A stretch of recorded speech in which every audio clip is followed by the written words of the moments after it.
Qui sait si à chaque mouvement montré à ses joueurs ou à chaque conseil qu'elle leur donne, Faiza Haydar repense à cette petite fille de 10 ans qui en 1994 cassait les codes de l'époque pour jouer au football au milieu des garçons.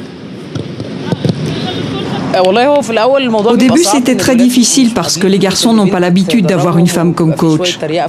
Naturellement, il y a eu quelques moqueries, certains n'étaient pas réceptifs. Ils pensent que parce qu'une femme les entraîne, ils ne doivent pas être sérieux, mais lorsqu'ils réalisent qu'ils peuvent apprendre des choses qui leur permettront de se développer, alors ils deviennent réceptifs.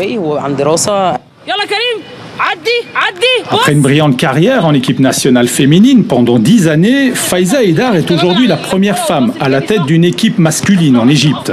L'Ideal Goldie, club de 4e division. Faiza est aussi la première du pays, femmes et hommes confondus, à obtenir un diplôme de coach décerné par la prestigieuse fédération anglaise.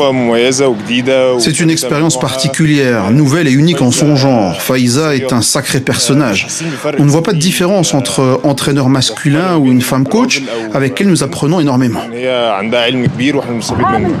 Dans un pays où le football est presque uniquement masculin, Faiza Haydar est désormais un facteur d'espoir pour les femmes qui rêvent d'imiter sa trajectoire. La jeune coach veut effacer les stéréotypes.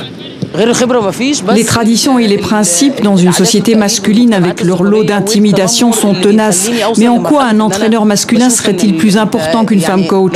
Je ne vois pas de différence entre les deux. C'est comme être blanc, noir, chrétien, musulman. Pour Faiza, être à la tête d'une équipe masculine n'est qu'une étape. Elle sait que son prochain défi sera le plus dur, faire en sorte que le football égyptien ne voit plus en elle une femme entraîneur, mais un coach, tout simplement.